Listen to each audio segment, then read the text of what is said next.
This ribeye has traveled 2,874 miles to be here. The cow was raised in Wyoming, shipped to Wisconsin for slaughter.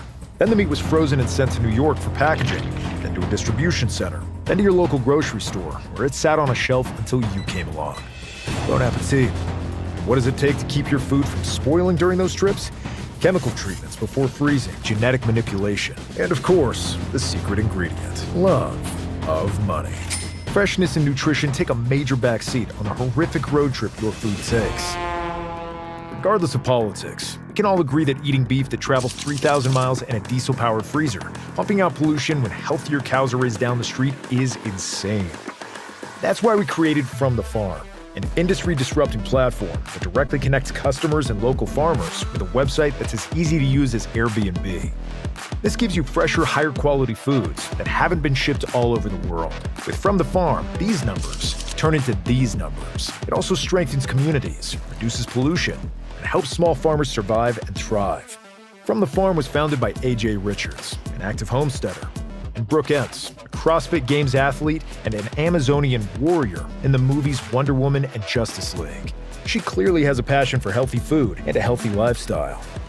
And since both AJ and Brooke come from generations of ranchers and farmers, they know what they're talking about. The healthy choice is always the better choice. We can't do this alone. We need the strength of the American people behind us. Help us build a new food system that combines the wisdom of the past with the technology of the future. Investing in From the Farm isn't just a financial decision.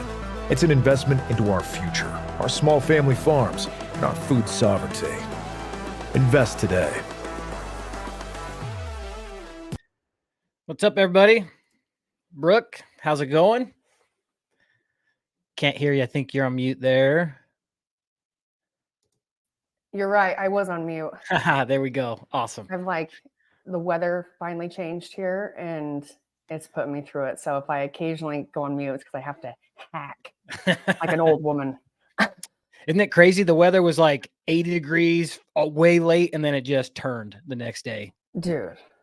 We got some snow up here in Cody. I heard Utah got snow in different parts of Utah, but it was like 80 degrees the day before. It's crazy. So cool. Yeah, well, it's cold. Yeah. It went from like triple digits to a low of 32 in a matter of like 4 days. Yeah. Dang. Yeah. We need the moisture though. So glad to see it in some of these areas for sure. Especially up here. We had the wildfires raging in Wyoming and that moisture came in and helped slow it down a little bit. I know they're still mopping up and still fighting, but that weather definitely helped for these Wyoming fires. So, welcome everybody to From the Farm, our live Q&A show we do every week. We're excited to be back with you today. And today we're even more excited because it's the first guest we've ever had on the show for the live From the Farm. And I'm really excited to have this conversation. We have Henry Barlow on today. Henry Barlow is the founder of Utah Beef Producers. I had the pleasure of working with Henry for about 6 months as they were gearing up to open. And I learned a lot from this guy. So you're going to learn a lot while we visit with him today. He's in the green room waiting. But you guys are going to learn a lot about the character of men that it takes. Henry's got quite a bit of experience throughout his past that he'll share with you that is kind of led him up to this day, which is a lot of what Brooke and I believe about From the Farm. And so anyway, I'm excited to get this conversation going. We're going to talk a little bit about the plant, of course, because that's the mission and the meat processing plant. But I think today we're going to, Brooke, spend more time just learning from Henry about who he is as a person, because you've got all these different people engaging in the supply chain and the food supply chain, trying to help make a difference from when COVID showed us how weak it was. And so there's all these people going and doing direct action, putting a lot of time and resources, money, all of those things to make it happen. And now we need the American people to respond and get behind these small localized food systems and help them survive. The current economy is not designed for them to succeed. So we've got to rally as a people and help make that happen. So let's do this. Let's bring Henry on. Yeah, bring him on. I haven't seen him forever. Henry. Hey, gang. Good to see you guys. Good to see you. I appreciate how you open that. Hey, gang. I think there's got to be a UBP shirt that says, hey, gang, for sure. There you go. So, there's going to be one on there and says, "What's up, everybody?" So just kind of a habit. It's kind of crazy because I've got a bunch of relatives that would never be caught dead on social, right? We've been trained all of our lives, you just stay off of social, and Facebook's the devil and all this kind of stuff. So we grew up that. And I was recently to a gathering with a bunch of my relatives, and so many of them were quoting things that the only way they would know is off of social. And so they'd walk up to shake my hand and they'd say, "Hey, gang." Oh, that's awesome. That just really cemented it. And so I've called some of those guys out that would never be caught dead on social, but they're on social, obviously. Yeah. It's like the Amish hiding a phone and doing work from a phone when they're not supposed to have one, but they're getting it done anyway. Exactly. Well, I remember the first time you did your tinfoil hat. Yeah. And even kind of was laughing about that. We thought it was a gag. And then you're just like, you know what? I'm just going to own this. Yeah. Perfect. Yeah. We need those slogans, those catchphrases for people to help hang on to it and stick with us. So I think it's helpful. But yeah, man, Henry, I'm glad to see you again. We've stayed in touch a little bit. You've been super busy, and so have I, but kind of keeping tabs on one another. And I'm glad to have you here. I'm really excited to kind of introduce the people that have been following From the Farm and me to somebody that's, shed a lot of light in my life. It was a pivotal time that I got to come and work with you just before we went live with From the Farm. So things are really gearing up, and I learned a lot.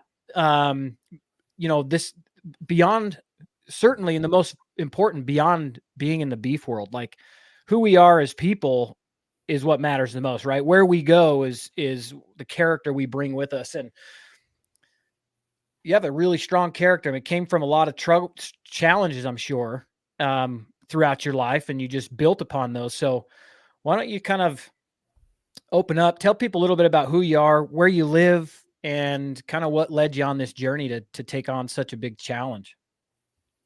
Well, I live in Utah County. I have farms in San Pete County, and we, of course, built the plant in Sevier County. And so my life for 750 days or so has been leave a great big stewardship here in Utah County and go spend 4 days at least in Sevier County, just pushing hard on the plant. I certainly didn't envision, a decade ago that would be my story. But the more and more you talk to people, everybody says somebody ought to do something about it, and somebody ought to do something about it. And certainly during COVID, when ranchers had to wait up to 6 months, sometimes a year, to get their animals processed, including myself, that just really was an eye opener. And I just saw how delicate the food system is in our meat supply.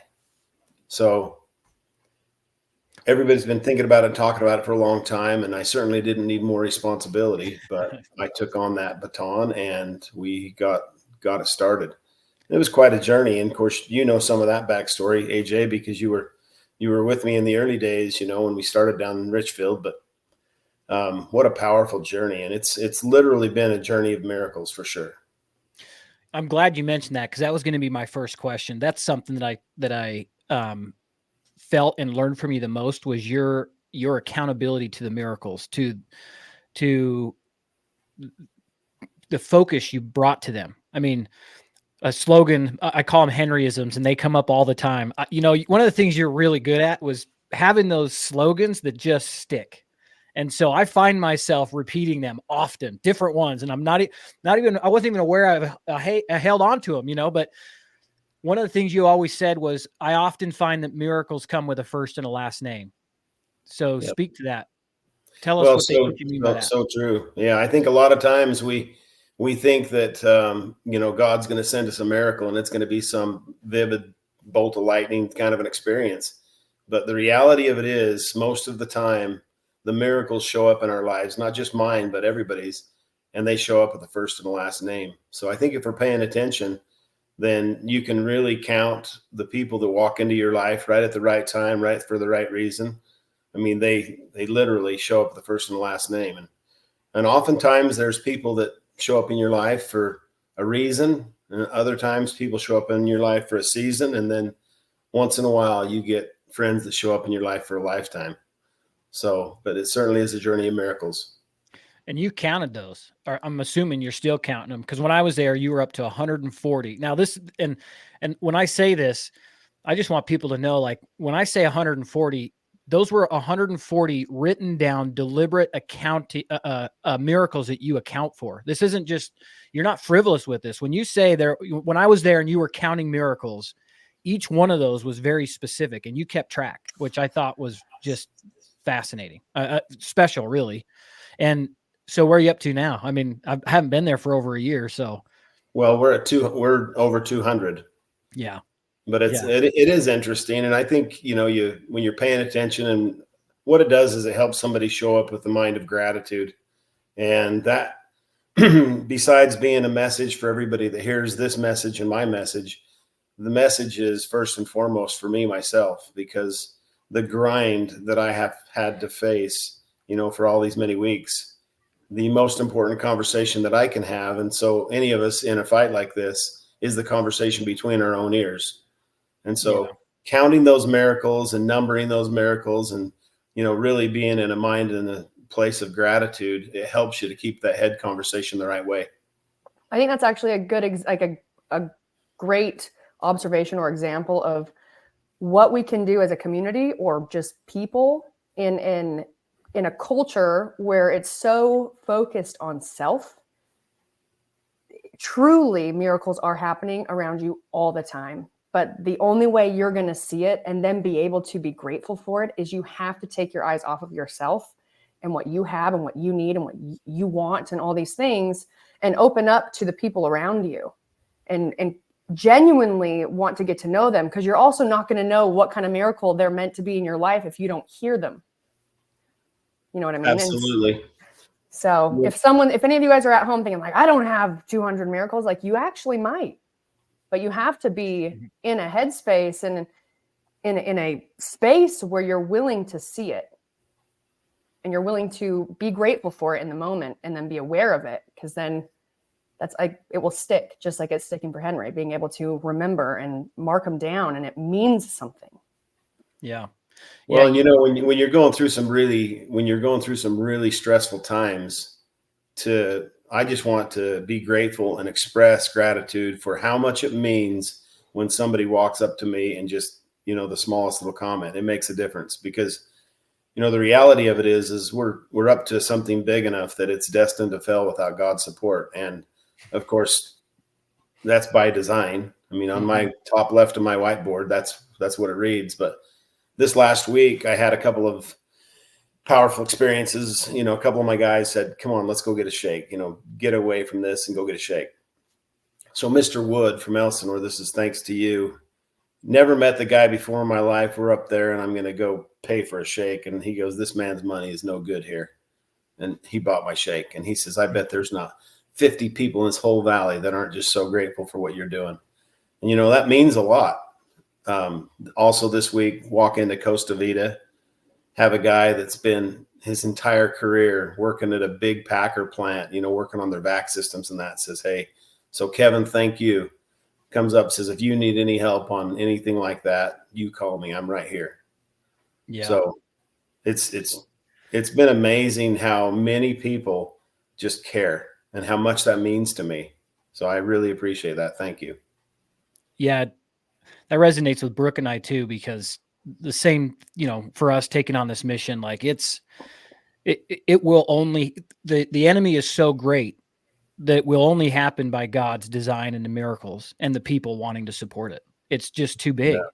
And when we have this crowdfunding going and the comments that we get are as powerful as the dollars that come with them. And even the people that don't have money to put in, just when they tell us, we love this, we think this needs to happen, it gives that extra confidence to keep going, because it's huge uphill battle.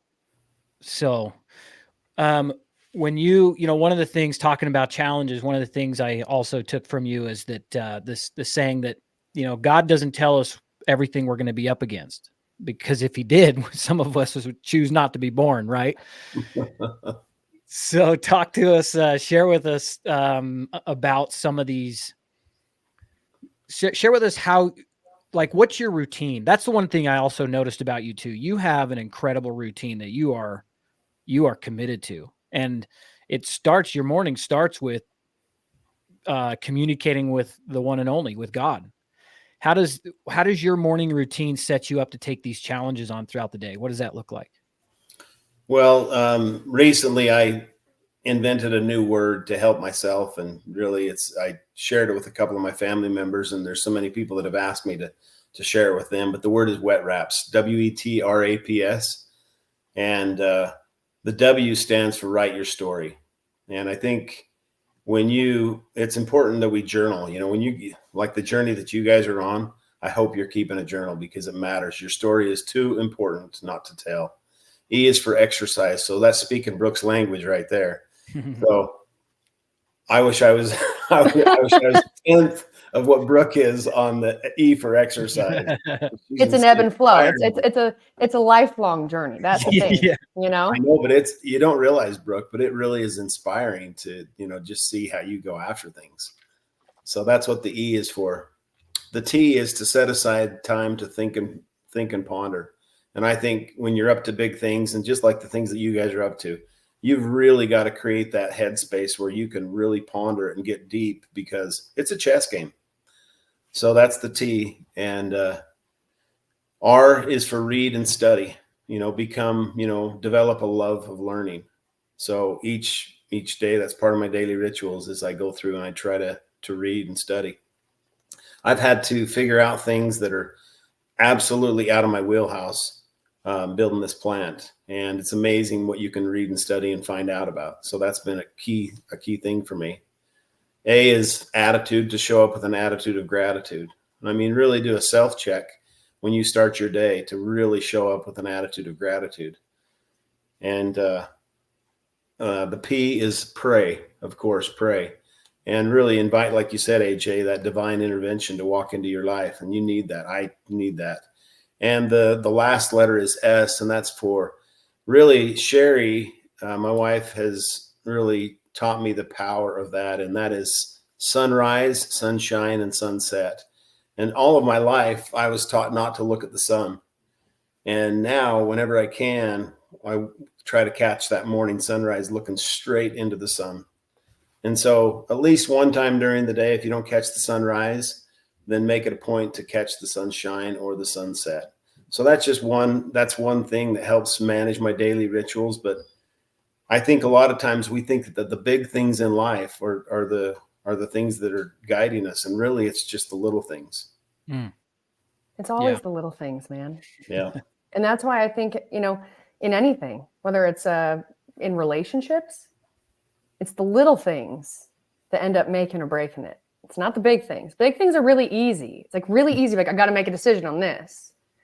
It's all the little things that you don't quite notice. And maybe in business or whatever, it like might be bothersome, or it might be a little bit of annoying, but you never address it.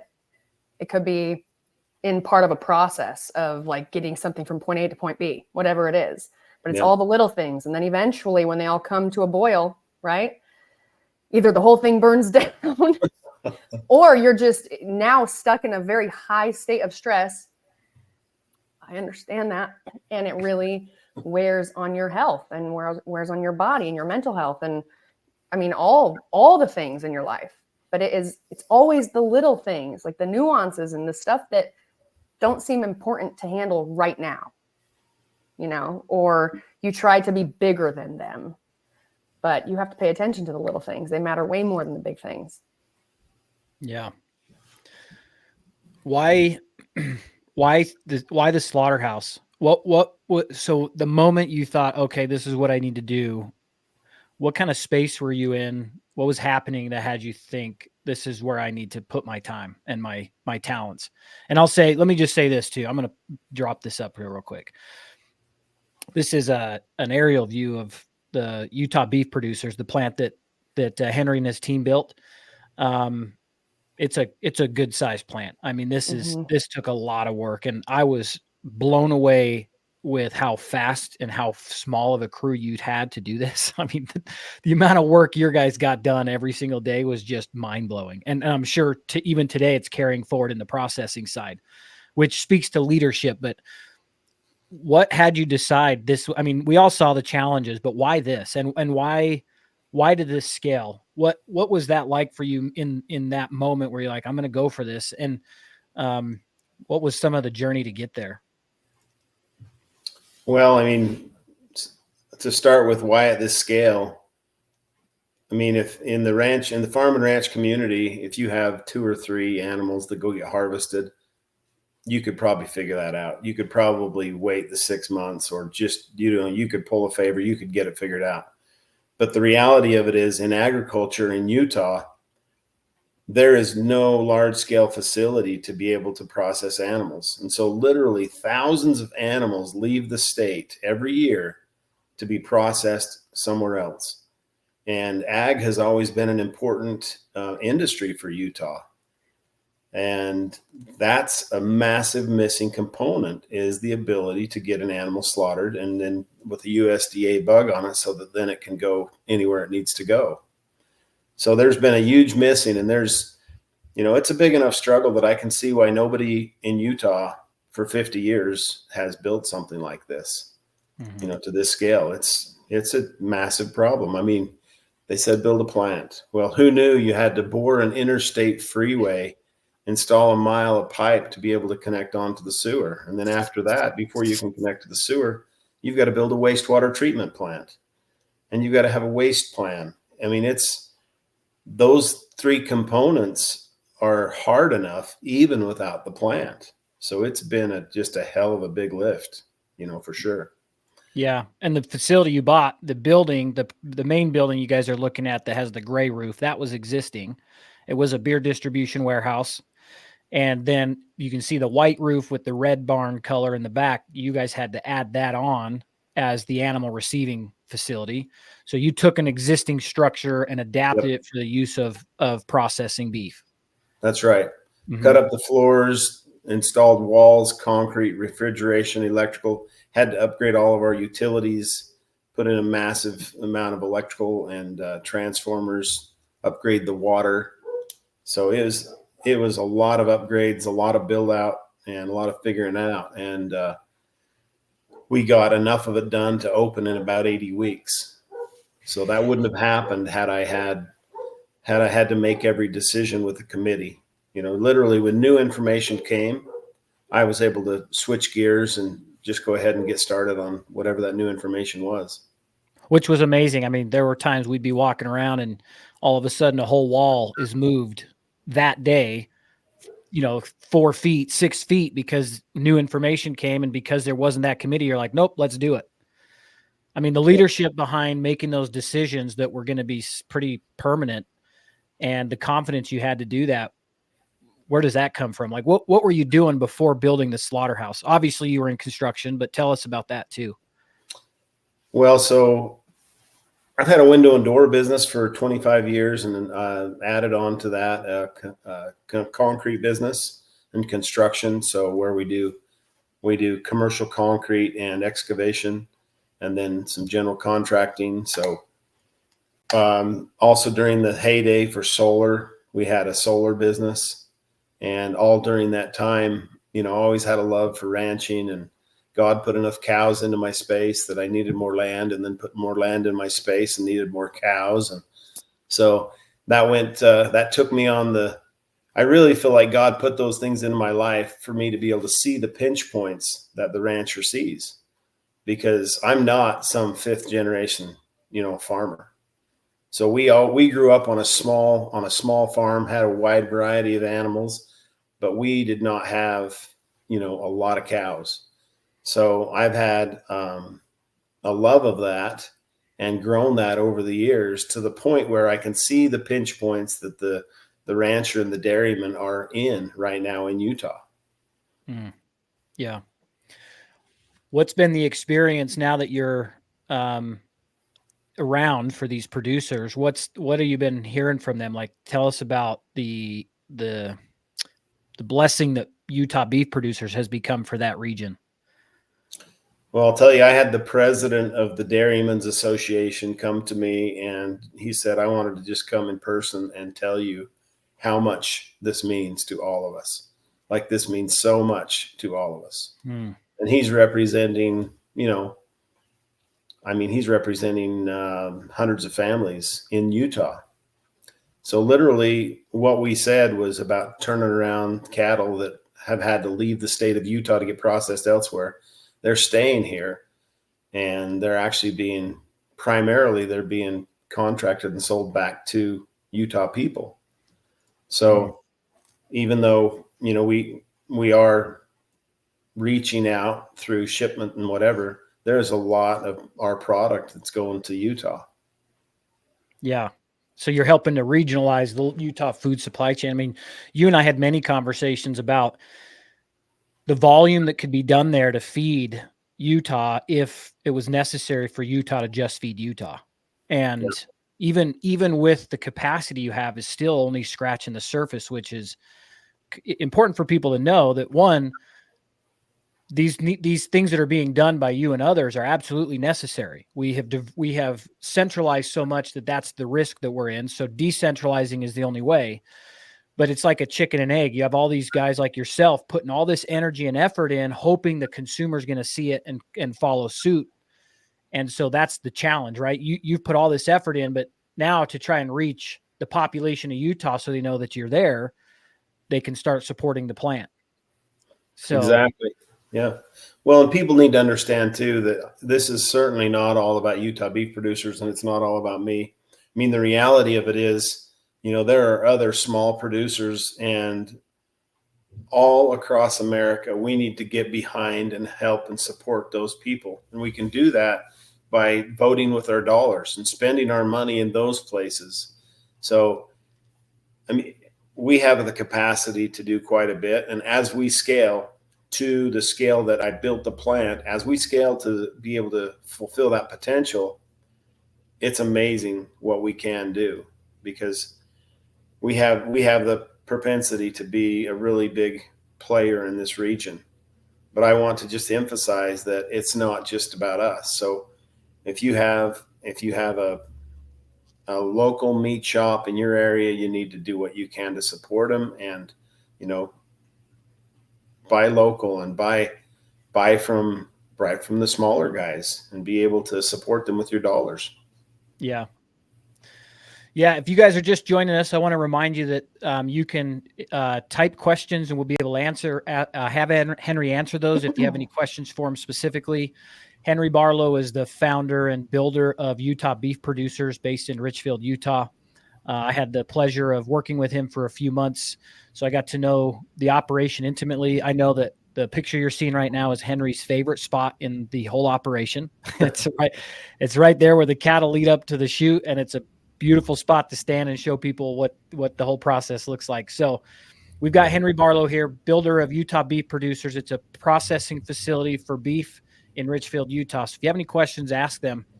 Henry, let's move into, I want to know more about what you guys are working on. What are you excited about that's happening at Utah Beef Producers? You guys have lots of different offers because of the facility size. I mean, everything from not just the processing of beef, but the sale of beef direct, but also into some education components. So what are some of the things you guys have going on at Utah Beef Producers?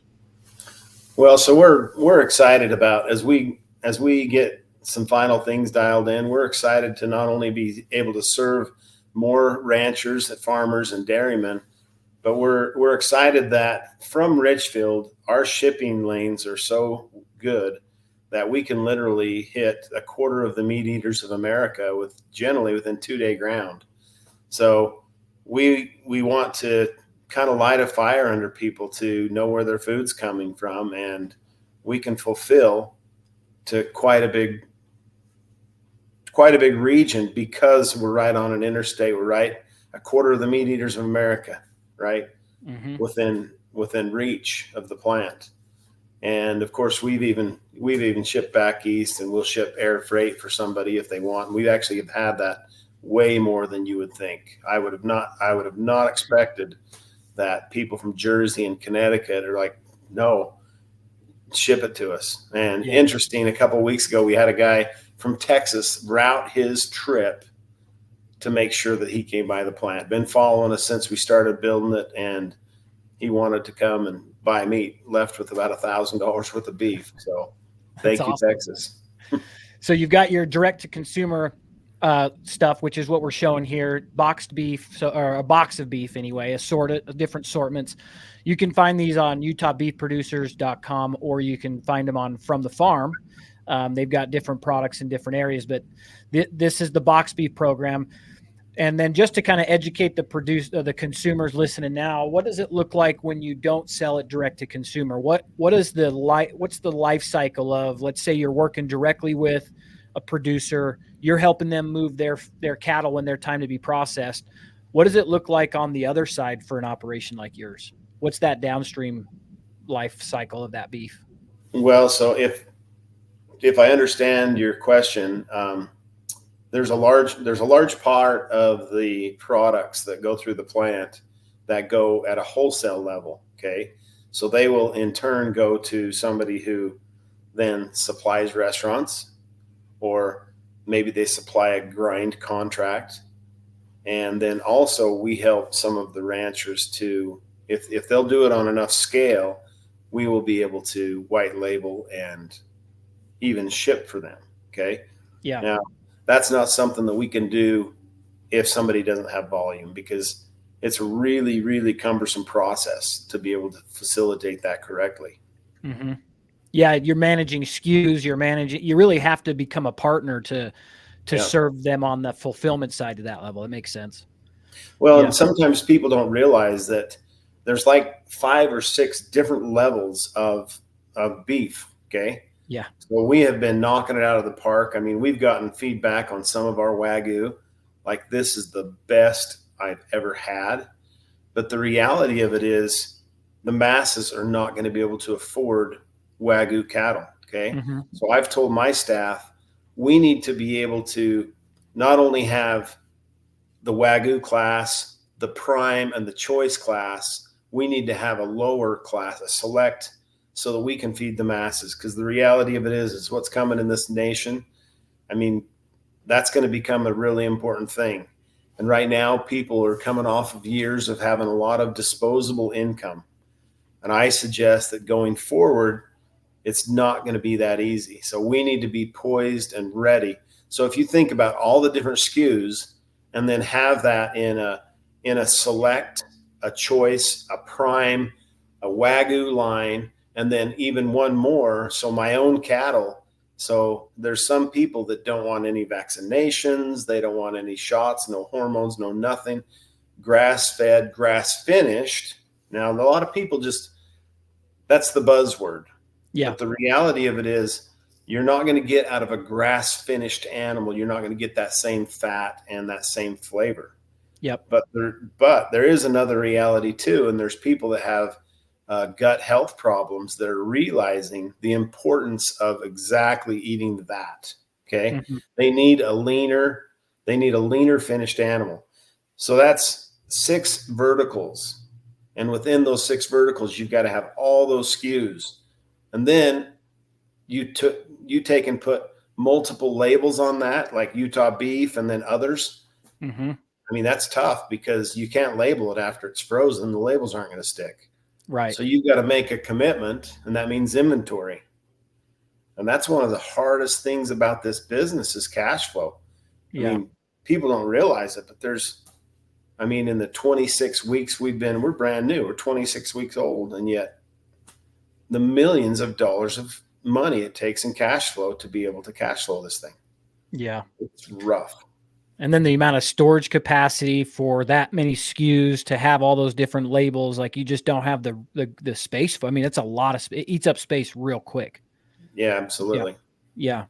Which is why, I mean, it's the reason the big guys are big is because they found ways to maximize efficiency for their vertical operation, because the consumers are used to buying all the options, right? We've lived in a time of comfort and complacency for so long because we could have whatever we wanted at the snap of our fingers through our phone and have it on our doorstep within hours.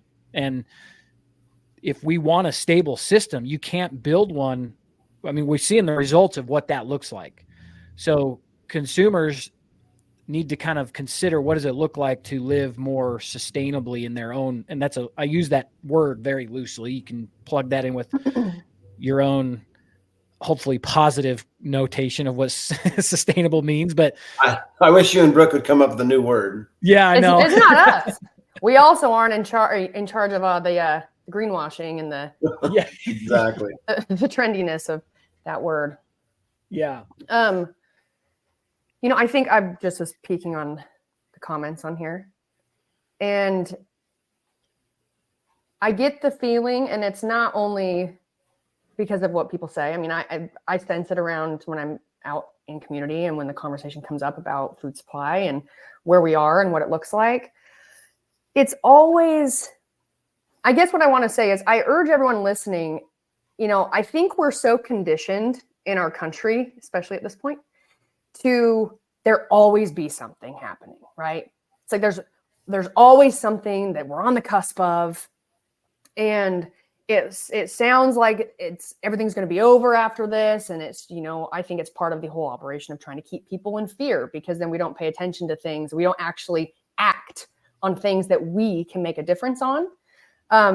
This is not, I don't think that when it comes to food supply and trying to prepare yourself, like what Henry was saying with, try and pay attention to those things, because we've come from a surplus of kind of, just having like expendable money, just like cash flow and being able to pay for that and get that. And we really are towing the line of things getting bad really, really fast. And we all hope that it's not the worst case scenario. We all hope that actually it ends up being better than what data and information is telling us that it's going to be in our coming future, very near future. But the reality is you don't want to play with your food supply, because in a way you still feel like, this has happened before. It's, fake news. We'll be fine. Like all they're doing it's because there's the presidential election. They're just trying to say this and say this and say this. And, I've heard so many times the conversation of like, historically this happened and everyone thought the whole world was going to end back, and then it didn't. I just feel like everyone should err on the side of caution, because not only if you err on the side of caution when it comes to knowing your producer, don't go to the grocery store, vote with your dollar, save our ranchers and farmers, because even if things end up, start looking up a little bit and not continuing to look sort of down, the fight for our producers and for small family farms, it's not going away, because money and power will always be what people want, and they will continue to dwindle us away until all you have the option of is going to the grocery store. And then to have even if it's to implement a shortage or something happens, like train derailments or people go on strike, and now all of a sudden your store shelves are pretty empty for a while. Like maybe they'll fill back up, but depending on what level of income you have, what your life is like, you may not have the ability to survive or feed yourself and your family for a couple of weeks until they finally get some food into your area. I mean, it is never a bad idea to be self-sufficient. It is never a bad idea to know your neighbors. It is never a bad idea to take care of your neighbors, especially the ones that can guarantee you healthy food that that you can trust, that is not going to be secretly putting toxins into your body without you knowing. It's going to continue to make you sick. And then your fight for good health becomes harder and harder and harder, and takes more money and more money and more money. I really, really urge anyone who's listening to this and watching this, this is important. And we're doing this not selfishly. It's because we genuinely, really want to make a difference for our farmers and our producers, but for our country, for our families, for future generations of our families.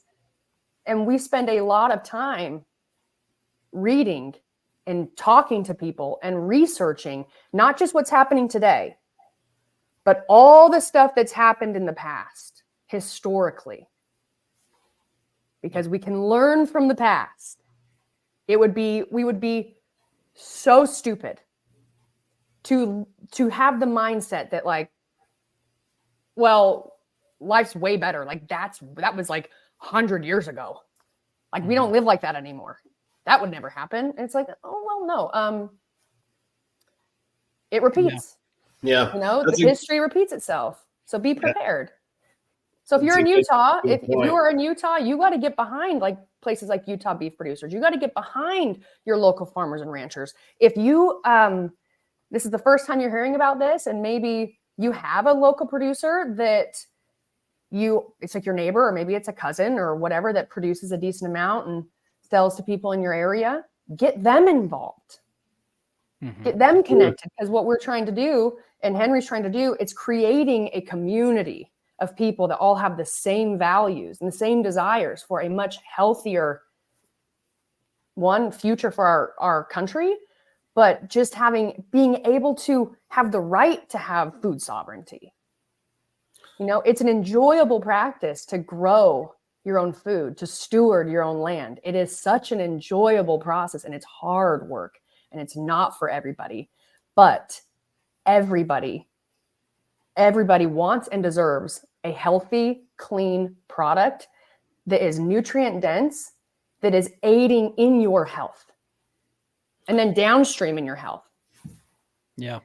That's a good point, Brooke. Earlier this week, Thursday night, the Farm Bureau annual meeting shared with us some stats. And of course, the three of us know that across America, only 1.5% of the population is an ag contributor to help feed the people. In our state, it's actually 3%. So it's double in the state of Utah. But consider all of you listening that the people in the farm and ranch community, they almost look at it as a calling, like what Brooke was saying.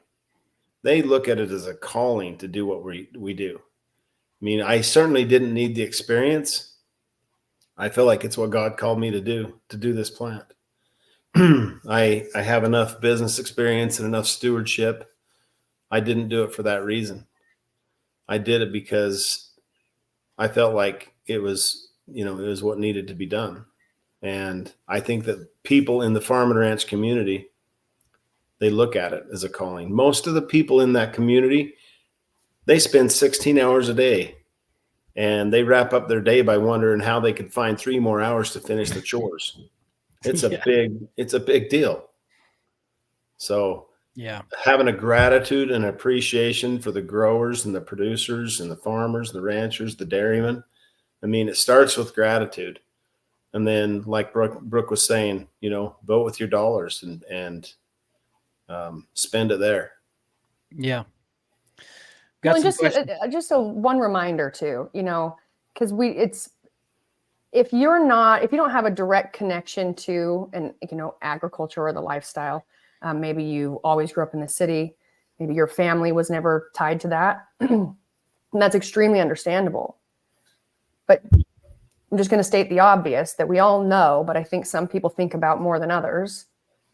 This country was built from people who walked to an area, started from nothing.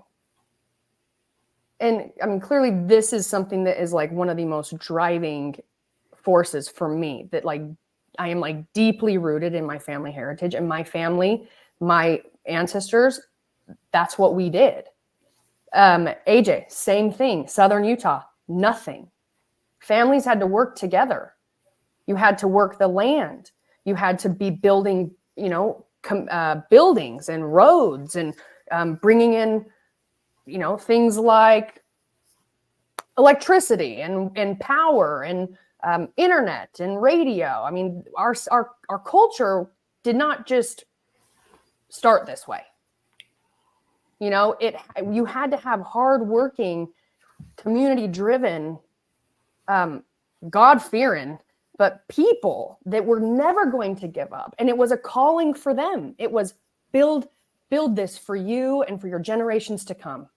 And to do that and to build something that is lasting and lifelong and continues to grow and be a beautiful place, you have to have that love. You have to have, that calling in the first place. And it's kind of funny that we're back. I feel like we're back to that point, and it's our responsibility to get back to that and fix what has gone wrong and get us back on track. And it's going to take some time. But again, no one person, no one group, no one company can do it. Yeah. It is the people. There's way more of the people, patriots and Americans, than there are the people up at the top that are just making rules, and usually it's self-serving. Yeah. 10 times out of 10. Yeah. So, unless you're Thomas Massey. Yeah. Maybe a few others, but I'm a huge fan of him. So yeah. Got a couple of questions for you, Henry. When you started your first business to get to your next business, what was the best route to take into two businesses? I think they're asking, how did you go from Rocky Mountain Concrete into the beef, and what allowed you to make that transition, which I think is a really great story about your family. So talk about your boys, what they've been doing. I mean, judge them by their fruits. And if we're talking about children, man, I met your family and they're incredible people, all of them. So tell me, to share to this comment, how did you go from Rocky Mountain Concrete into Utah Beef Producers, and what's happening with both? How does that run?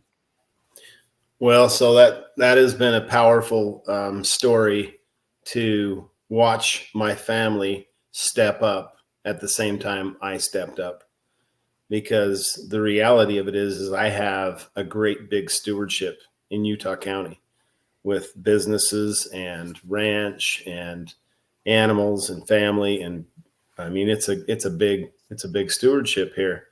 And for me to be gone, there's a lot of people that had to step up.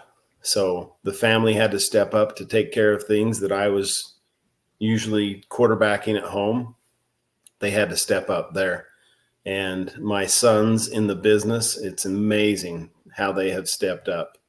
And, I'm still involved some, but by and large, they have really taken the bull by the horns and are doing a fantastic job. I mean, this whole experience is growing up a lot of people in my family. I mean, it's in a big, big way. Yeah. So. Yeah. You look at those old videos and pictures of men doing work, and you realize the men you're looking at are 20-year-olds, 20-somethings. And it's not like that anymore. But yet your boys are in their 20s and they're running and operating this incredible company that is delivering on their commitments, right? One of my favorite quotes from you, because I use it a lot now, and unfortunately, people promise in marriage and courtship what they don't deliver in marriage. And so, but you've got these boys that are doing that. They're following through with their commitments to their customers, and they're in their 20s running this incredible company. I mean, I thought that was important to share the age, because again, I mean, even speaking for myself, I was well into my 30s before I pulled my head out and realized where I was going.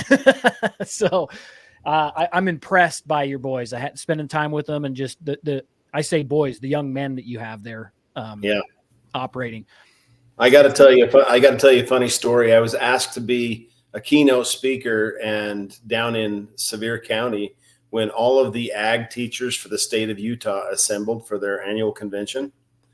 And I was asked to be a speaker there. And one of the things that I do, because most of the time speakers at a convention, if they are a teacher or a professor, they can't give the glory to God, but I always do. And I've had a friend that's a professor at a local college that said to me, he said, "I'm so glad how you deliver your message and you give the glory to God, because they would roast us if we did that." but I really don't care about that. But I was telling this group of about 200 teachers this day, I said, when my son wanted to join the Marines at 17 years old, had a chip on his shoulder and on both shoulders about the amount of responsibility we have because of agriculture and animals and just the lifestyle that we live. I mean, he wanted to go play football and, just not have anything amount to his day after day, like a lot of his friends in high school. And so he kind of had a chip on both shoulders. And so he wanted to join the Marines at 17. And I said, no, son, when you're 18, you can make your own decision. But, until then, anyway, so I remember the words that I said to him the day that he left to go in. He joined on his 18th birthday. He signed up for the Marines, and it was a 6-year stint. But I said, son, you don't even realize how many seeds have been planted in you for 18 years, but you will someday. And you can imagine the pride of the phone call 6 months in when he called me and says, Dad, you got a minute? Can I talk to you? And I said, sure. He says, I just want you to know that I want to do it just like you did it. Because as a young man going into the Marines, it was easy for him to become squad leader, okay? And then graduating boot camp, he became guide. So at 19 years old, had 400 men reporting to him. And he could see, with that amount of men, he could see the ones that were agricultural based foundation, the advantage that they had in their work ethic. Okay. And so he saw that, and that's what triggered him to make that phone call. So I tell the story, we get all done, and several of the teachers came up. 2 of the teachers came up and said, what's your last name? And I said, Barlow. And they said, you wouldn't be Levi's dad, would you? They were his teachers. And so they saw that 17-year-old kid with the chip on both shoulders from their point of view. So they really got a kick out of that story. But the reality of it is, and I think one of you guys mentioned this, I mean, those of us in ag, we're doing it because we're not just raising cows. We're raising our families, and we're raising ourselves through our animals and through providing and giving back to the community and building and growing things. So that's our message. Awesome. One of the funniest things my dad said to me was my nephew was graduating high school. And we were driving up to the ranch, and my dad was letting me know what he did the day after he graduated high school, just to give me an example of what it was, just the difference in life, right? So my dad ran a feed mill, and he owned and ran a feed mill. But before that, my grandpa did. So my dad's in high school. He graduated high school. My grandpa left to go gold panning. And when he'd go, he said he'd be gone. You didn't know when he was coming back. He came back when he found stuff and he wanted to come back. And so he was going gold panning, and he told my dad, you're in charge. He did not, he was in high school. He just graduated high school. There were so many things he did not know how to do, big pieces of equipment. And if things went wrong, they were hauling stuff and dropping stuff off and driving things. They were also hauling to California from Southern Utah. And he had to, it was the ultimate trial by fire. And he said, can you imagine, my nephew, he's like, can you imagine him doing that right now? And I go, no way, dude. No way. It really takes a certain kind of person that's been taught certain things through hard work and through trial and through a little bit of pain and, rough conversations with your dad that can do that can sort of not freak out. And my grandpa clearly felt confident enough in what he had instilled in my dad that he had no problem leaving. And all he did was you're in charge, figure it out. My dad said, I could have, used just a little help before he left. But it's crazy. And, when I hear stories like that, it motivates me to do more with hard work in agriculture, because I want to be somebody who can do that. I want to develop my nieces and nephews or the next generations to grow up and be someone like that, and not be someone who doesn't want to take action or is too hesitant to hard work, right? Or looking for an easier, better option. You have to this is a lifestyle that you have to love. You have to love hard work, but it really pays in so many more ways than you would ever imagine. And to correlate that to like fitness for some of my fitness people, after I had surgery, spent a lot of time not being able to train, took a period of time off. I was cycling a lot, and I was cycling and not doing anything else. I wasn't really lifting. I was, dealing with own personal things, and I was cycling, road cycling, but I was in California, and I loved to climb. So it was lots of elevation climb, going on like 20+ mile rides, but just digging in and working hard. But I wasn't running. I wasn't really training. And this is before I decided that I was going to accept an invitation. It was for it was 2018 maybe, or 2019. It was a big competition they were going to do out of all of California, and the past champions of the California Regional were invited. So if you wanted to compete at this, we were asked to come and compete. And I decided I was going to do it. And I was terrified because I was not training. I was doing, athletic things that were not in a gym, because I'd spent so much of my life in a gym and so much of my training in a gym. So I was outside, I was riding my bike. Well, I had to go and do a timed mile. And I hadn't been running in a very, very long time. And so I'm thinking it's gonna be horrible. I think my fastest mile time before this was like barely sub 7 minutes, maybe. Probably a little bit faster than that, but we're just going to say for the sake of the story, barely sub 7 minutes. Well, I went to this track. It was a dirt track. Started my run. Hadn't been running because it was like, do your PR time, and now we work to increase it. It's you're setting that number so we can beat it and we can train to make it faster. And I completely surprised myself. I haven't been running at all, but I'd only been cycling. So something else that I was doing that was hard work, and it had nothing to do with running a mile, running a timed mile. Yeah, I ran my fastest mile time at sub 6:30.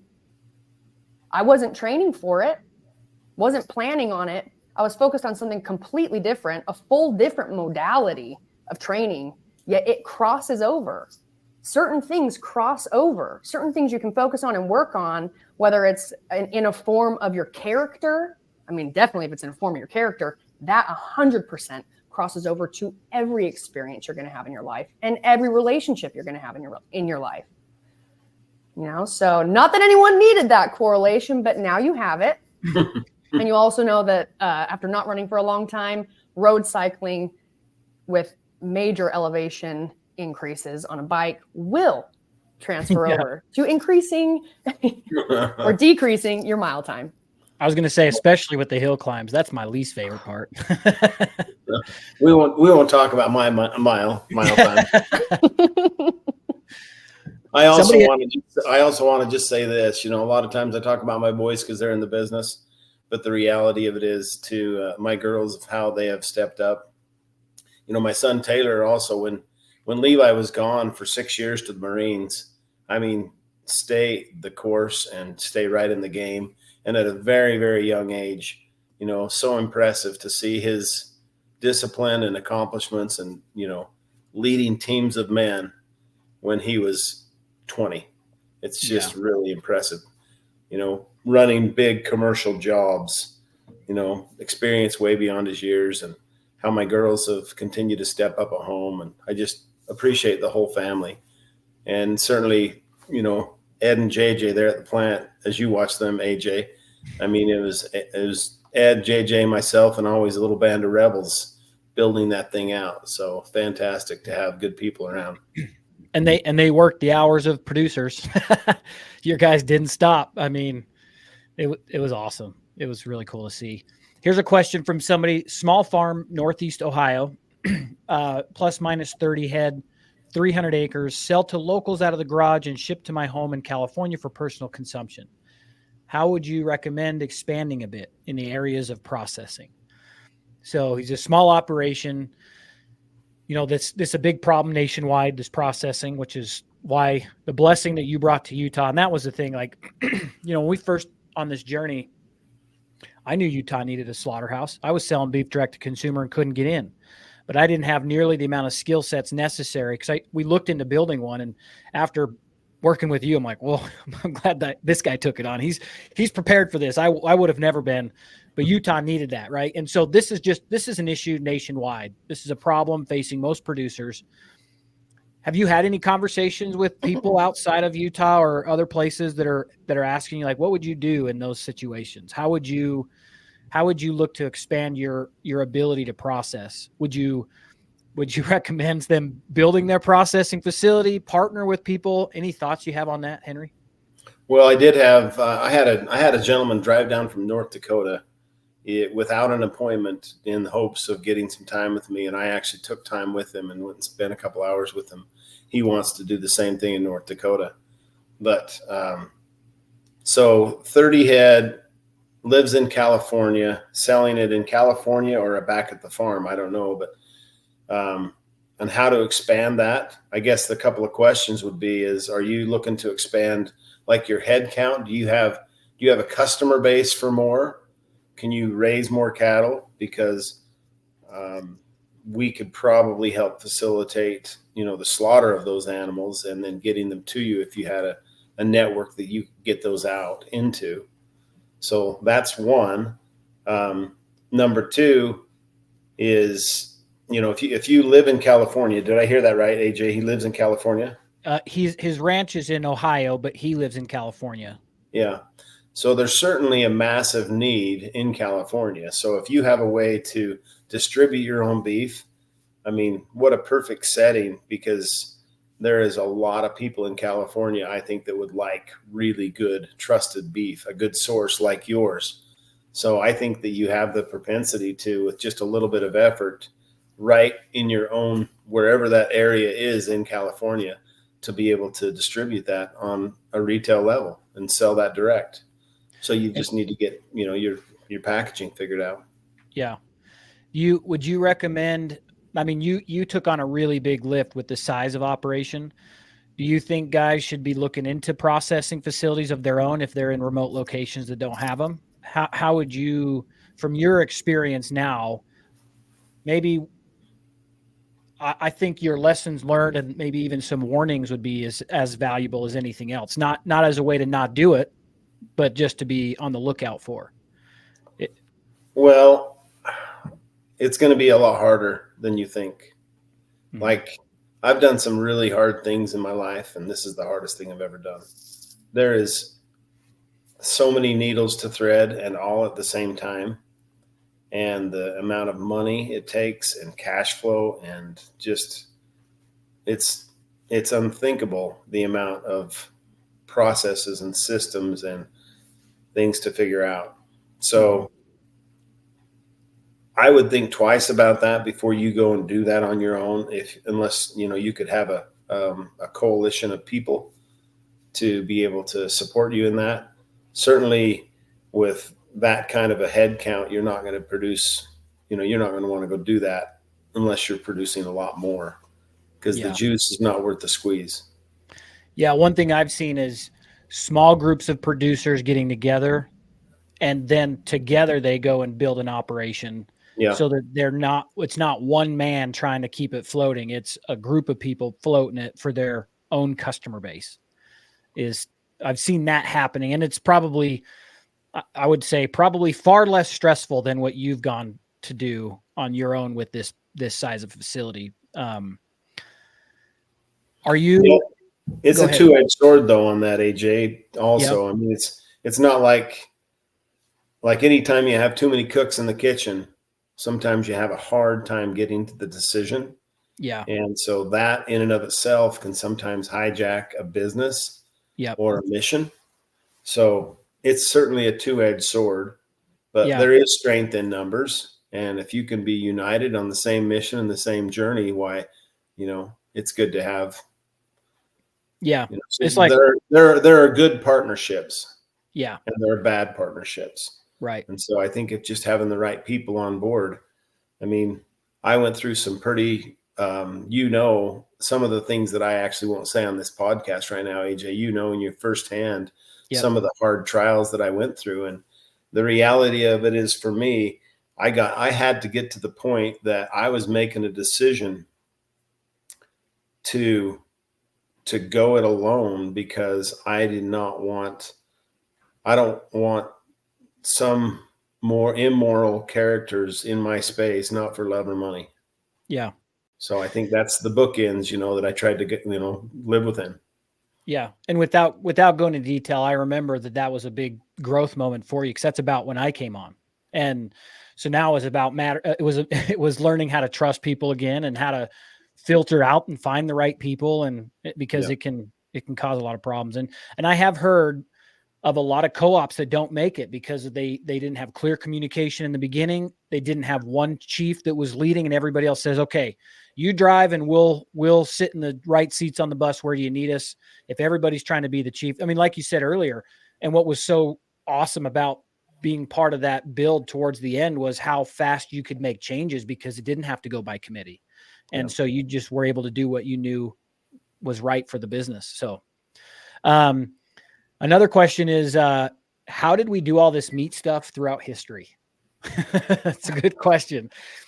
Well, yeah, go ahead. Well, people have no idea, but 20 years ago, there's 10,000 slaughterhouses. Today, there's 2,500. I mean, do the math, people. Yep. Yeah. AJ, you can speak to that way better than I can, but.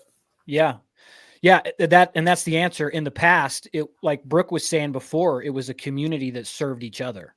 It was built by and for the community and the community's needs. And the needs were different from geographical location to geographical location. I mean, you weren't eating avocados in Wyoming in the winter, but you had what you needed, and that's how you lived. I was thinking about this the other day. My grandma would always tell me, she died at 96. And so lived through the Great Depression. Grandpa deployed to the war 2 weeks after they were married, gone for 2 years. Like, she had that kind of life, and she would say life was so difficult growing up. But what's profound to think about is they scaled into what we have. For us, imagine going in reverse. Like, they had the knowledge on how to preserve food. They had the knowledge on what the local foods were that would grow there in the right timing and when to grow it. And all of this, that was household common knowledge. Household, meaning everybody knew it, whether they grew it or not. They just knew what to do. And we live in a time where the majority of people, probably 90% of people, have no clue how to preserve food, how to forage for local, food wherever it is. I was on a tour with the NRCS up here in Wyoming, and they were talking about the different forages. And there was I think it's Indian wheatgrass. I can't remember for sure, because that's not my strength. But they said this was what the natives ate, and it's all around. But we would look at that and think it's a weed and have no clue how to process this natural growing grass into food. And so we would literally have people around us starving just because they don't know what's around them or what's under their own feet. But grandma didn't have to worry about it. Her life increasingly got better. If we have a major catastrophe similar to COVID, doesn't even have to be worse than that. Just similar to COVID, because we haven't recovered from what COVID did, people are going to have a hard time making it. And they just don't, because they don't remember those old ways. Just say, look at North Carolina right now. If anyone's paying attention and following that, and not in the news, okay, from the people that are there, boots on the ground, people are starving. Yeah. They don't have supplies. Yeah. They don't have food. They're still finding people. Yep. I mean, it's, I was talking to my friend Gina about it, because it's like, man, it's really crazy. Like, it's like, I understand this, but to be living in a moment when you can actually be experiencing how easy it is to mess with what people know and what they don't know. Like, I feel like as a country, as people, it's very, it's safe to assume we all really care about what is happening there, what has been, what's taken place, and what they're trying to work through. And I'm loving all of the people who are going there to help. But then you learn about how people are being turned away. Elon Musk couldn't even get in there to try and bring in them Wi-Fi. Like there's so many things that you'll never know. And then it's so easy because we constantly live in this, we live in a consuming culture and we're swiping, and that's not interesting. That's not interesting. Oh man, that's interesting. Not anymore. I don't want to watch that. I want to watch that. It's like we're constantly searching for something that we want to have our attention. And it's so easy to change it to something else. They're still dying and suffering there right now. Mm-hmm. Fires are still going. People are losing land that they'll probably never get back. I mean, there's these life-altering, like huge life-altering events that are happening today. But yet, unless you're paying attention to it, and you really have to want to be invested to know what's going on, because it's so easy to miss it if you're getting your information either from the TV or just on your phone, you would almost just be like, your life's great. Well, I don't know what you guys are talking about. Life's great. It's like, no. Yes, it is. We should all have a positive outlook, but really bad things are happening over here, and that's going to have ramifications, and that's going to the downstream of that for communities there, just like in Georgia, the downstream of food supply to the damage that has happened to farms and ranches out there. I mean, I saw that there was I think I could get this number wrong, 32,000 acre pecan farm decimated. Gone. Yep. What does that mean for a lot of things in our food supply chain? Pecans go in a lot of things, not just people that buy a bag of pecans to eat. Pecans go in things. Mm-hmm. And then you think about the livelihood of all the people that ran a 32,000 acre pecan farm and what that will do to them and their ability to provide, and literally survive. Like, it's so much more of an issue than a lot of people. I won't assume the worst of anybody. I just think that people need to pay a little bit more attention and don't let these big, like these things that are life altering, culture altering, don't let them just be in your mind or pay attention to them for a second. And then all of a sudden it's like squirrel, right? Oh, attention over here. Life's great over here.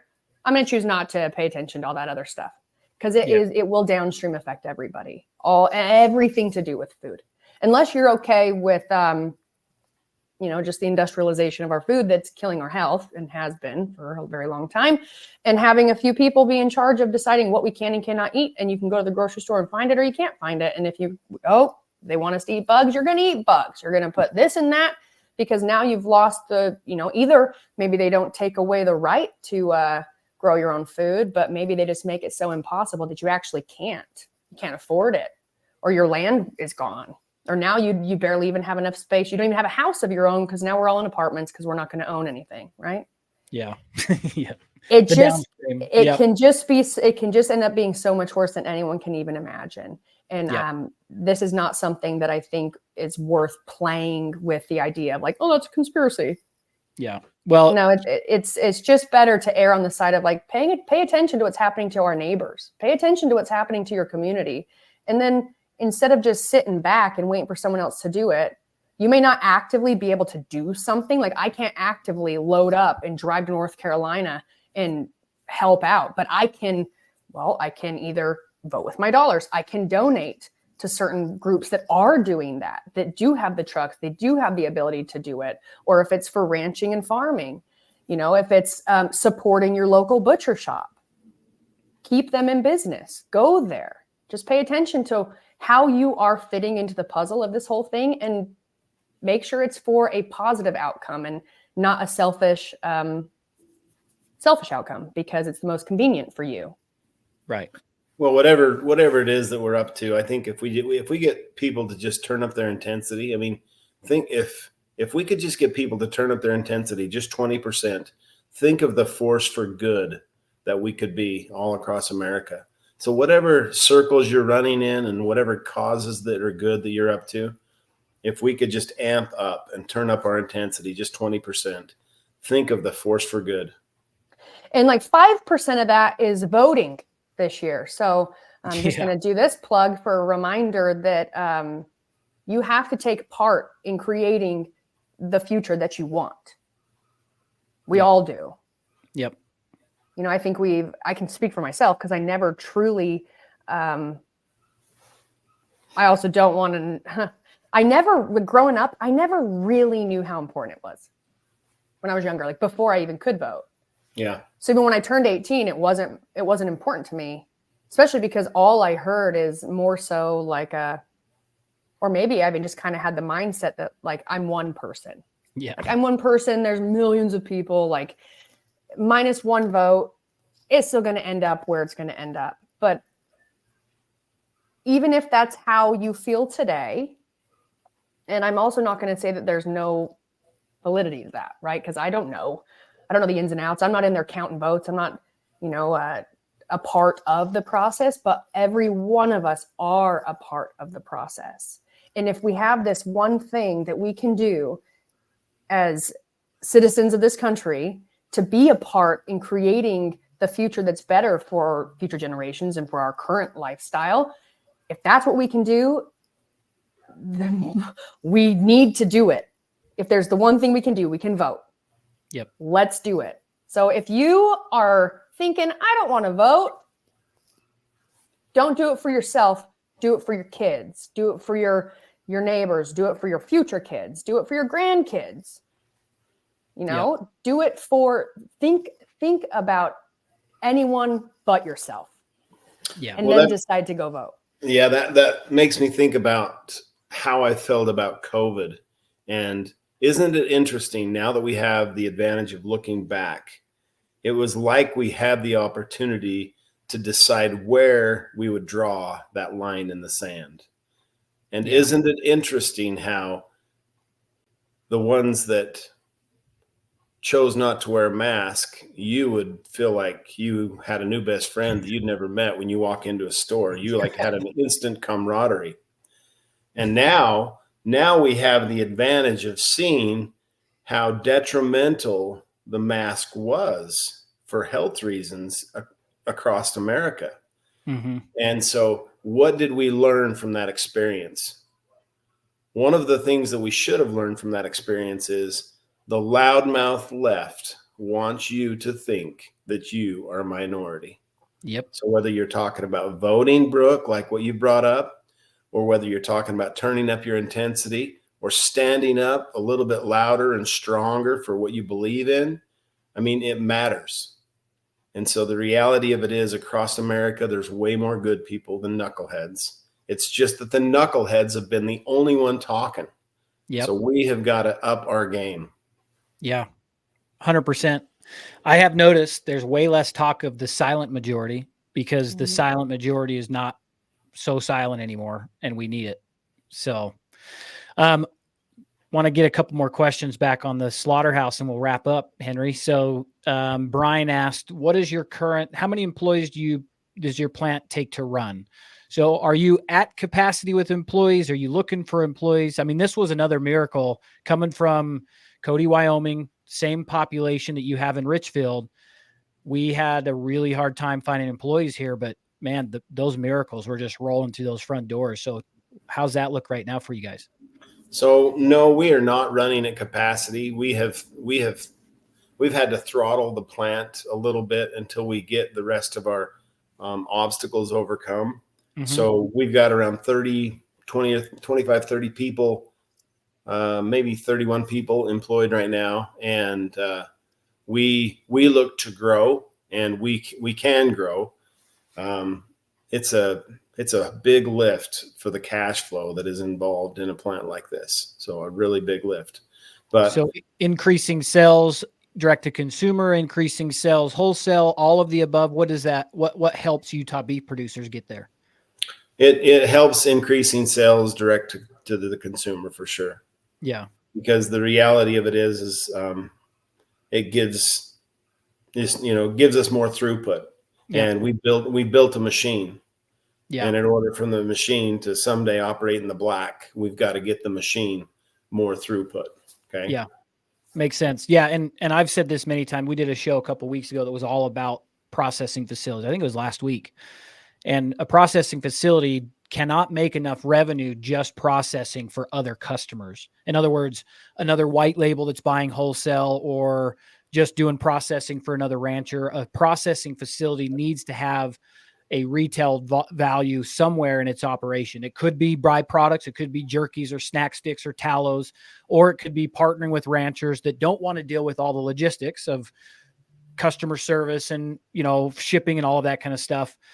So you partner with them, label it Utah beef, so that you've got a partnership there where it goes out the door. So having some value in the retail is absolutely necessary for these processing facilities to pencil out. Yeah, and there's one other thing I'd like to speak to here quickly, and that is that, I started out on this journey to be able to solve problems for the rancher. And so even though sometimes it might feel like to some of the staff that it's harder to do a custom slaughter fee for service, I am hell bent on the fact that we have to be able to make that successful. So this is an ask and an invitation for any of you producers that need custom slaughter. We would love the opportunity to process your animal for you, because one of the things that I need to have the right blend of direct to consumer, wholesale, and custom fee for service. One of the advantages to fee for service is that I'm not buying those cattle. Yes. So that helps our cash flow. Okay? Yeah. That's putting our labor and our equipment in the plant to work without me having to go out and buy those cattle. So this is an invitation for you guys to call and schedule your appointment, and we would love to process your beef for you. We only do beef, so no other animal products in, no wild game, no pork, no goats, no sheep.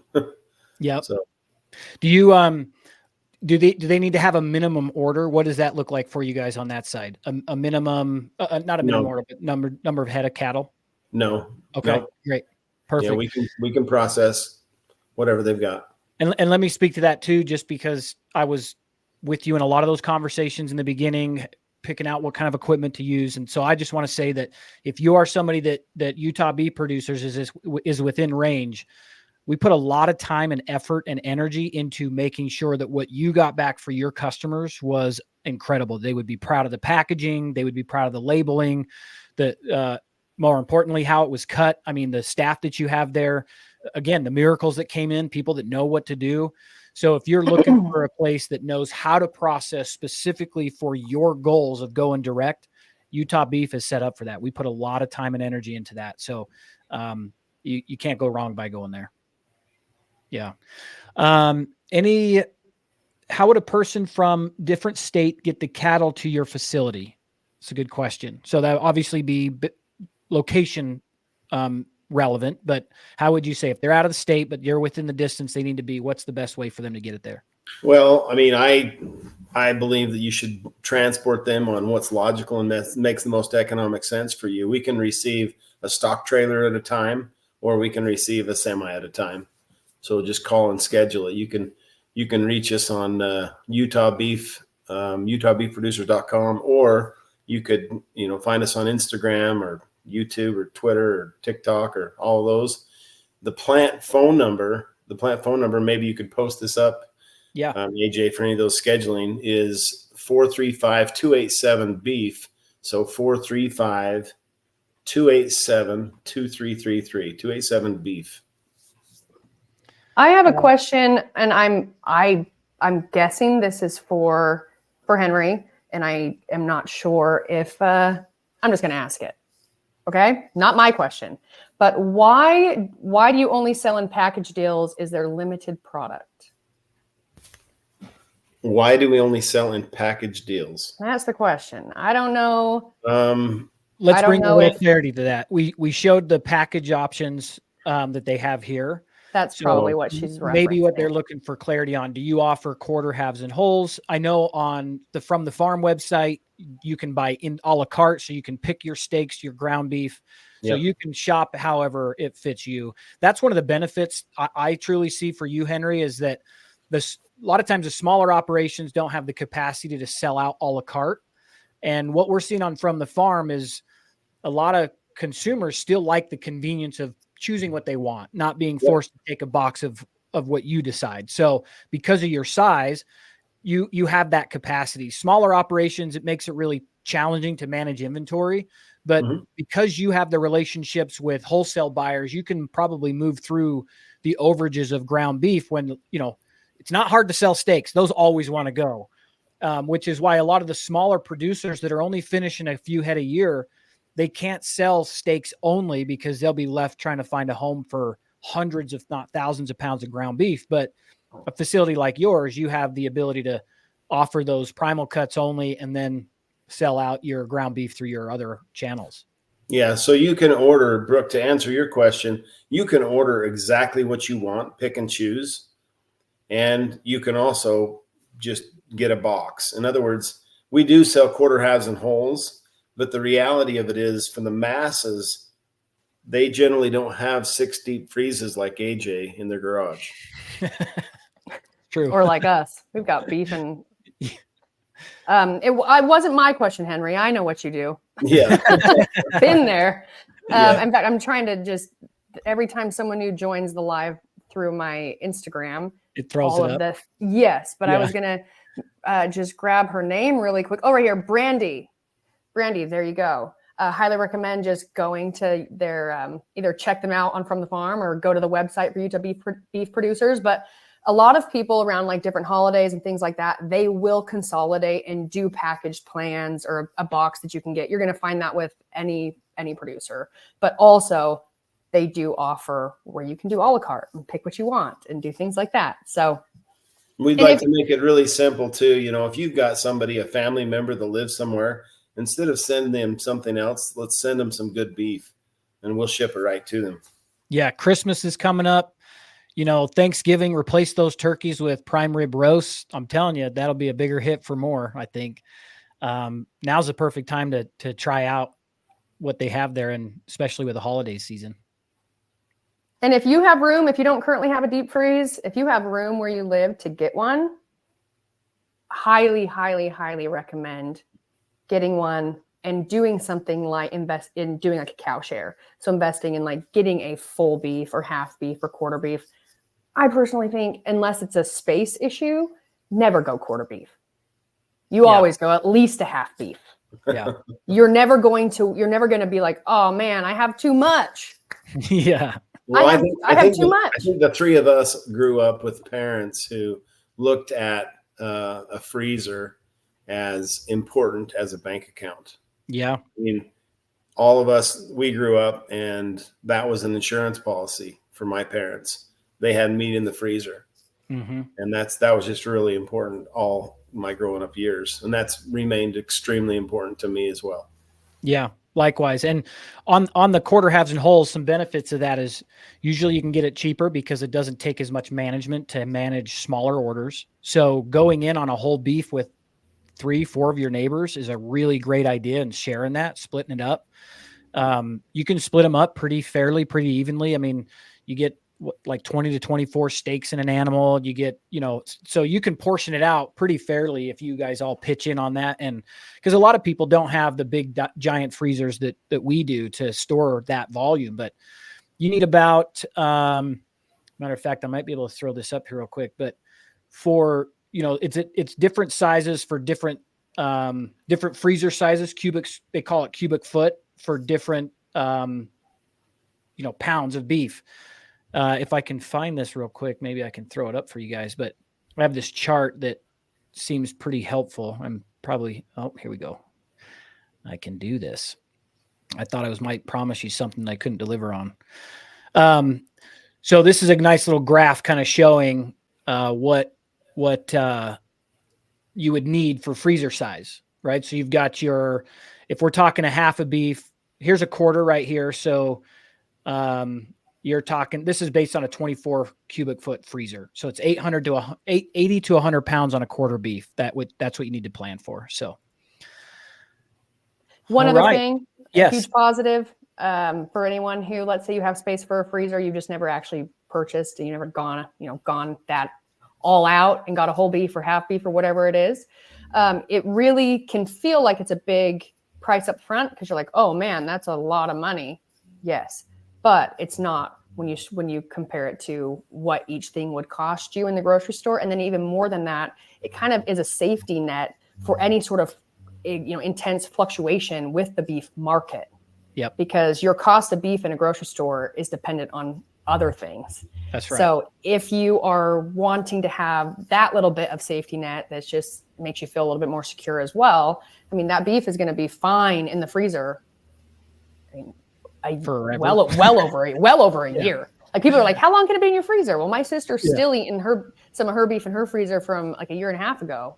And she's trying to get through that because we've already processed some more cows. We got 2 more steers we're going to process coming up because my mom is like, she's worried we don't have enough in our freezer. So we're bringing 2 down and we're going to get them processed to get our deep freezes completely full again.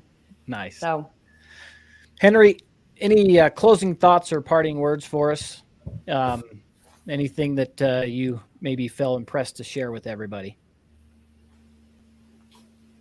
Well, I appreciate the opportunity to be rubbing elbows with the 2 of you. I mean, you guys play at a high intensity, and I like that. It's good for me to be in those circles and to be around people who are up to big things. It's encouraging to me because, the last few months it's been really a big lift to keep my headspace right, and with all the pressure that I'm under. And a lot of that is because not everybody across America does what they say they will do, and when you contract to have certain things in place and people fall apart on you, why you've got to keep going. And that's where we've been. So it's been quite the journey. Well, hopefully with this, we can bring you some people to help you keep that mission going, especially from Utah. I mean, you can ship to the whole West Coast, but nothing like supporting right there in your backyard. So Henry, we appreciate you being here today and all the wisdom you've shared with us over the years that we've known you. And it's a pleasure, and we're glad to be in your circle too. So yeah, thank you both. Yep. Awesome. It's good to see you. It's good to see that hat. Yeah. Good to see you, bro. You came on camera and I was like, dang it. I'm still like just setting things up, and I've got all my hats in my room, and I'm like planning to put them up on the wall, and made me really wish I would have just put one on. Yeah. So next time. Very good.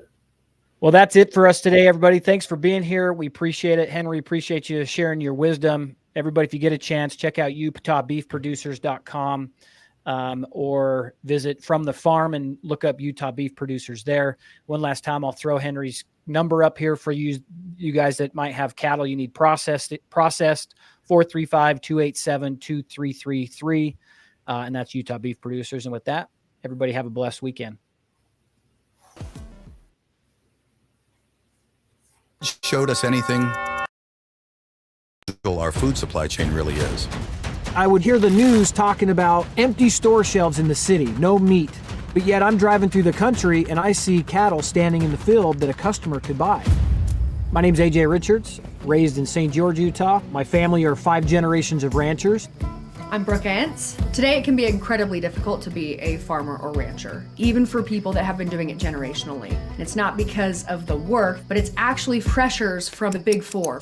4 companies control 85% of our food supply chain. And in many cases, it's very clear that they're buying off politicians. And if North Korea or China's Great Leap Forward have taught us anything, a centralized food supply can accidentally or intentionally kill a lot of people. Luckily, it's not all doom and gloom. What's missing is a competitive marketplace. So I'm thinking about these unsold cows, and I just had this aha moment. What if somebody built a website similar to Airbnb, but instead of short-term rentals, it highlighted and connected you with local farmers and ranchers so that we could actually go right to the producer? So FromTheFarm.org is a digital farmers market connecting you, the customer, with local farmers and ranchers who produce meat, vegetables, fruit, and dairy. Plus, you can pick it up locally, and many producers even have shipping options. The most important value of decentralization is food sovereignty. The ability for you as a sovereign individual to have the right to buy your food and source it where you choose. If you know the name of the producer growing it, you have now insulated yourself from not having it, like when the store shelves were empty. We, the people, can take back control of our food. Invest in your family, invest in From the Farm. From the Farm helps families access food with more nutrition than what you're going to find at the grocery store. Studies have shown repeatedly that locally farmed produce is more nutritionally rich than factory farmed food. It just is. You can't beat it. Because these small family farmers and ranchers are growing it how they were taught by their grandparents and great-grandparents, which is quality over quantity, because they're putting their personal name on that product, not hidden behind some massive corporate logo. Hormones, performance-enhancing drugs, and chemical treatments, including carbon monoxide, are just some of the things these corporations do to increase profits and improve shelf life, not your life. Meanwhile, up to 40% of your meat's nutritional value is lost in the process. There's also the environmental impact from all the mileage your food racks up. Apples, 1,556 miles. Lettuce, 2,055 miles. And beef, a staggering 2,874 miles, all resulting in unnecessary pollution across the country. But when you buy from local growers, these numbers turn into these numbers. Not only is shopping with From the Farm decreasing pollution and reclaiming your food sovereignty, but you are also getting a superior product. Parallel food economies, or buying local, is the future of food. I was actually the first person to invest in From the Farm. I was 100% all in. I've started businesses, I've had some really cool opportunities in the entertainment industry and the sporting world, but getting healthy food into more Americans' hands is more important than anything I've ever done. So right now we've assembled our team. We've got some amazing people on board to execute and make this happen. Like Isaac Barlow, who knows how to scale tech companies in the blue collar space because he's done it before. Now we're in the process of raising the funding from you guys to help us scale this to the next level. We can't do this alone. We need the strength of the American people behind us. Help us build a new food system that combines the wisdom of the past with the technology of the future. Investing in From the Farm isn't just a financial decision, it's an investment in our future, our small family farms, and our food sovereignty. Invest today.